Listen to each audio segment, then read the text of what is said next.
8 hours, 7 hours, 9 hours. These illustrations that look like they took days to finish were all completed in one sitting. What's even crazier is Mogoon did this every single day. I mean, guy's an absolute machine. So what sort of secret workflow does Mogoon have to be able to put out so many quality works so fast? Is it the brushes, layers, or some sort of insane drawing method? In this video, I'll answer these questions by going through all his live streams and apply what I learned to create my own Mogoon style illustration.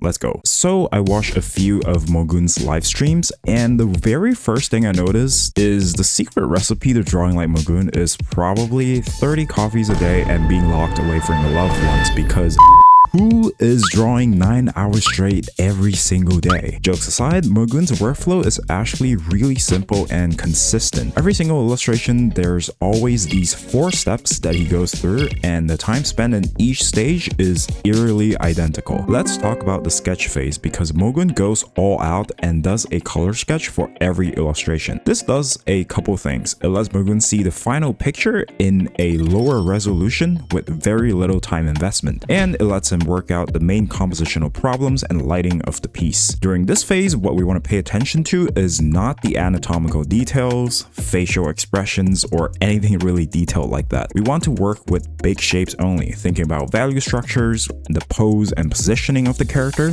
and also color balance. I tried to come up with my version of this color sketch and limited myself to under 1.5 hours, just like Mogoon. Throughout this, I only used the lasso tool to get the shapes I want and kept the canvas zoomed out the entire time, so there are zero temptations to go in. And here I want to mention a few compositional techniques that Mogoon uses in almost all his illustrations.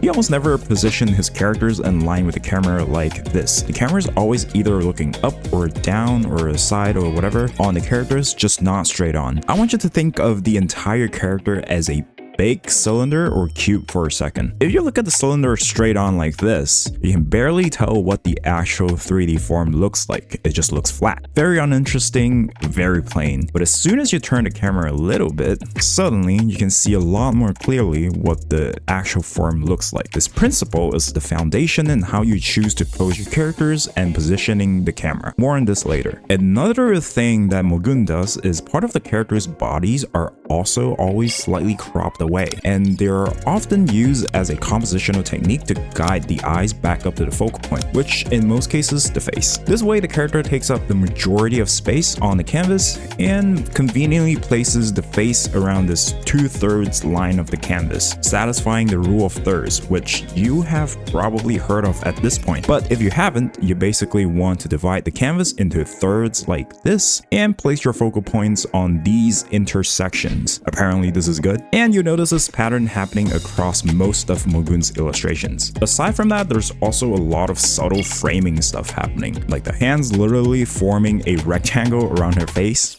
Can't get any more obvious than that. A moon directly behind her head, pink blobs behind her head. These ones are harder to see, but this weapon and collapsing building forming a subtle rectangle behind her torso. And this one here having the sword and the horse also forming a frame like this. And honestly, I can go on and on, but you get the point. Now, once we have our rough color sketch ready, it's time to clean things up because this looks like dookie right now. My sketch, not Mogoon's. The line art phase in Mogoon's workflow is quite short, usually lasting for only an hour or so on average. This is because Mogoon doesn't draw lines for anything else but the character. And even then, a lot of elements, especially on the costume side of things, are not lined out in full detail. And that brings up a question I've had for probably half my life at this point. How do artists decide when to draw lines and when to leave them out?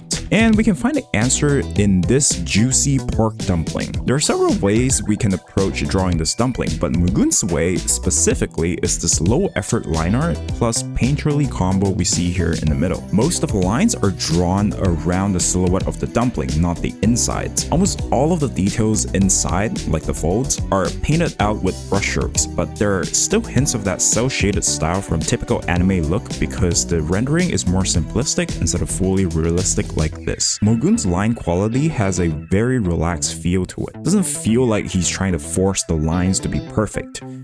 You can tell that the lines are very casually drawn, but when he zooms out, it all looks cohesive and flowy. This helps to speed up the workflow as well, as he's not obsessing over getting perfect lines and instead just getting accurate shapes. Another question I had is, how do pros like Mogoon get smooth lines like this every single time? For the longest time, I thought it was just a skill issue, but turns out there's a really neat trick you can do if you're drawing digitally. If you're using layers, which we're going to go more in depth very soon, you have to take advantage of them, especially if you're trying to be more efficient. Mogoon separates each overlapping elements into different layers, and yes, this includes line layers as well. It's much easier to get smoother looking lines by drawing over the form like this and then going back to erase the extra parts instead of trying to get everything in one go like this. Okay, so I think for this stage, it can be quite personal. It mostly comes down to comfort and convenience. Everybody has a different workflow. For some people, they skip this step entirely because that's one less thing they have to think about. But for other people, they separate absolutely everything down to the strands of hair into layers. If you're not familiar with what a mask is, it's basically a thing where artists blocking out different areas of the canvas so they can get paint only on a very specific area they want. In traditional art, it's taping off areas that you don't want paint to get on. In digital, however, you can simply separate things into layers like this. For example, I have a mask just for the hair here, and I can lock the pixels here.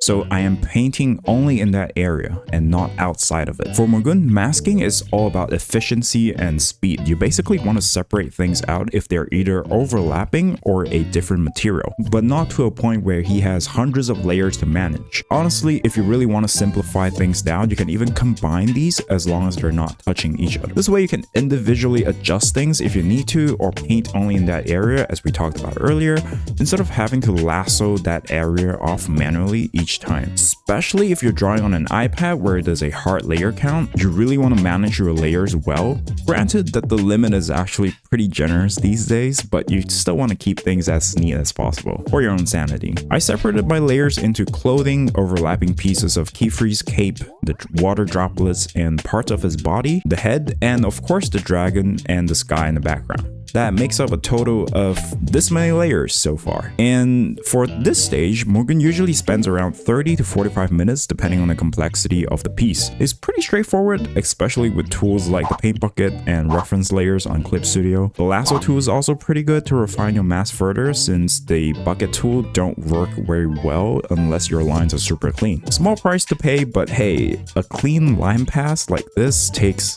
much longer time to do than this in my opinion. And finally, we're entering the long and grueling rendering phase. For some people, this might be relaxing and where they turn off their brains, but because we have a time constraint, it's not as simple as you think. We're rendering believable light and textures.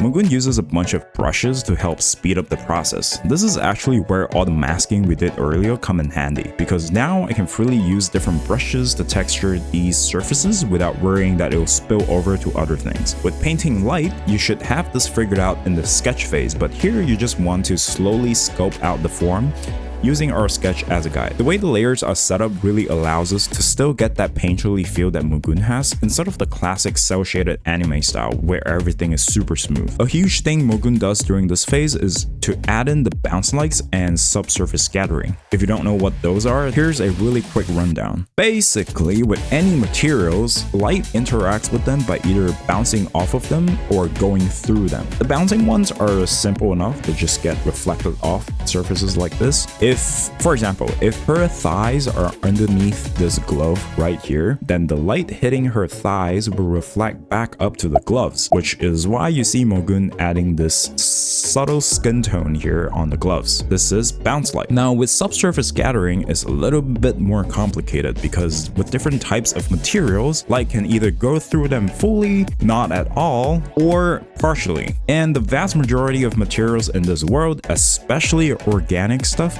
sits in this gray zone here. So stuff like skin, even hair, the eyes are all materials that have light partially going into them and then getting bounced out of. What this does is the light gets bounced around inside the material, adopting some color information of the material itself, then gets reflected out into our eyes. With skin as an example, because there are tons of blood vessels underneath them, you always see this red glow happening when there's light shining on it. This is where light is actively trapped inside the skin, creating this glow. During this phase, there's a lot of smudging, smoothing chunks out, especially on forms that are supposed to be smooth. This is done mainly with the airbrush. Mogoon also goes back and forth checking his values regularly to make sure everything is on track. You can either set up a saturation layer and filling it with gray, and this way turning the layer on and off, you can see the grayscale version and the color version. A lot of the details actually comes from fleshing out the cloth wrinkles, subtle anatomy forms, and accessory details on the character's outfit. So learning how to paint metal, cloth, and skin will be essential because they appear in pretty much every illustration you see here. This means you want to familiarize yourself with the level of reflectivity, local color and values, and translucency, which means, by the way, how much light can go through something of each material. I won't discuss this stuff in this video because it's way too detailed, so let me know if you'd be interested with something like this in the future. Just as an example here, using one of my favorite pieces from Mogoon. Man, the lighting in this one is so good. The downlights light in an orchestra to subtly hint at the character's motif and backstory. If you played the game Wuthering Waves, this character has a music conductor theme, hence the pose and the lighting scheme. Lots of bounce lights coming from the bottom where all the red flowers are, therefore you see this super saturated reds gathering at the bottom here. Really strong and cold rim light contrasting the warm from the bottom. Also,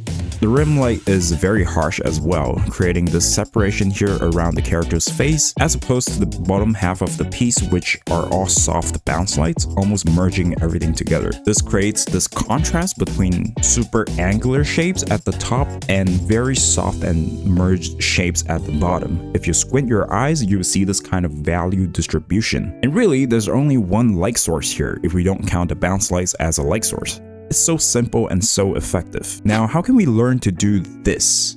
One way to improve on values is by doing these little 2 to 5 value studies. You color pick a combination of values you think averages out the reference photo like this, and then you paint using only these values with a flat, fully opaque brush. Or alternatively, you can use the lasso tool like what I'm doing here. This method is also really useful at the sketching stage, so you can quickly design your value structures without having to spend too much time rendering. One thing about the way Mogoon paints light is the contrast always seems really soft on skin. What I mean by that is there's very little contrast between each body part, especially if the distance is closer. Like the values here and here might be drastic, but the local values here are all very similar. This value merging effect can be seen in most of modern anime style illustrations, as they prefer to just emphasize the eyes and nothing else on the face, as opposed to other styles that still prefer to flesh out the facial structures by using harsh lighting. Instead of this, modern anime style illustrations rely on really good perspective and draftsmanship alone to express the 3D-ness of the face. The soft lighting also just makes the character look more feminine in general, and this harsh lighting creates a more masculine vibe due to the face looking more angular. And finally, some effects here and there. These are really situational and niche, so I won't comment too much here. But here's my final illustration. What do you think? You see, honestly, I get it if these took like a week to make, right? What puzzled me the most is how Mogoon manages to do it every day. From his live streams, it seemed like he prepped references, characters, and sketches before he starts doing the daily challenges. Like Batman. But the thing is, even with prep, it's still really impressive to do everything from scratch every single day. Wait. Hold on. Don't tell me this is a daily too. Okay, thank God. I was about to lose my mind if it did this in a day. But yeah, let me know who or what topic y'all want me to study next. I'm back to making videos now after a really long hiatus. Bye!